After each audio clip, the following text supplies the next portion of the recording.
I figure I might as well just come out and say it, because Zill brought this to my attention. Gaming journalism is a fucking joke. I mean, it really is.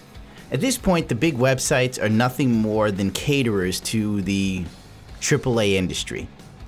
They take money for advertisement. I mean, isn't it a conflict of interest if like a fucking website has advertisement for a game before they give the game a review? Isn't it? Now, I was trying to mellow out for like 5 minutes before I had to go back to busting my ass. And then Zill goes, "You want to see something funny?" And I should have known the second he said that in that trolly sort of sense that it'd be something that would perturb me. And it is. If you remember not too long ago, the Cuphead fiasco. Remember that guy who played Cuphead like total shit and he was a game journalist? Like, he couldn't beat the tutorial stage. It took like 20 minutes or so to beat the tutorial stage. That's how inept the guy was. And everybody lost their fucking minds. Well, Dean, Takahashi is back. And he wants you to know that, and I quote from GamesBeat, "My hat's off to the developers at Sledgehammer's Games, who are helping a new generation understand the sacrifices of those who died in the Second World War." GamesBeat, Dean Takahashi, 94 out of 100. Every major media outlet has given Call of Duty like a high-ass rating. I think Call of Duty has like, oh man, I don't even... Assassin's Creed, which I'm told is probably the best Assassin's Creed in years, but I haven't played it, and it is a lengthy single-player campaign. Got a 7, whereas to Call of Duty got like a 9. It damn near got a 10. Now here's the weird thing, because we all know Activision spends crazy amounts of money in marketing. Come here, slut. The fact that the reviews for Call of Duty were primarily evaluated in a controlled review environment hosted by Activision. You remember the last company to do a review environment for a game? It was fucking Konami, and I think it was Metal Gear Solid 5. It's kind of like a little resort in San Francisco. They tickle your balls, they play with your taint, they put you in online matches where nobody tells you to kill yourself. You know? It's like, it's fucking ridiculous. If you look at GameSpot, the review for Call of Duty is a fucking 9, but the review is in progress. What the fuck is this? Is it gonna get better later, or is it gonna get worse? Like, who ever heard of a review in progress, but we're giving it a 9? The fuck is this? And GameSpot is known for being a little bit of a shillish company now. I mean, it's been very shilly. It's owned by CBS, and if there's one thing CBS likes, it's money. I mean, shit, remember when GameSpot used to be about games? Now it's like, ah, sick! Puppy puke! Now you might be thinking to yourself, Gundam, why are you shitting on Call of Duty? Everyone shits on Call of Duty. It's the simple fact that Call of Duty World of War blatantly had one of the most ridiculous loot box systems ever that they're pushing.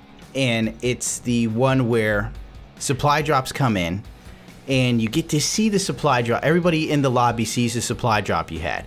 I mean, this takes loot boxing to the next level, where random strangers can see what you get, and if you got something awesome, it'll probably push them to go, damn it, let me see what my loot box has. Crap, it sucks. Maybe I'll pay $5 for 6 loot boxes and see if I get something better too. I really want that gun he got, or whatever the fuck. Oh, he's so lucky. I mean, it's basically designed to coax people into possibly loosening up their wallets. And let's face it, Activision did place a patent for a microtransaction system that promotes making people envious of someone else so they're willing to spend more money on loot boxes. The fact that this even exists, and it seems like a variation of that, I mean, it's not the same thing, but there's definitely some cogs that are similar.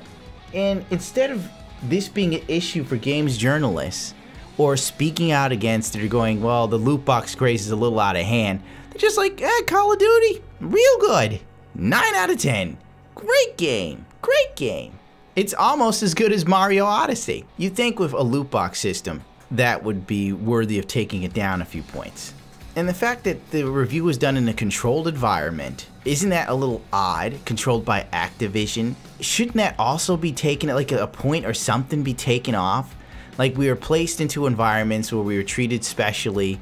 There was like a resort sort of situation. It was very sanitized and it was easy to get into. There was no online dickery. I mean, that's the whole point of these games. You get online and someone's shitting down your throat telling you to kill yourself because you can't aim.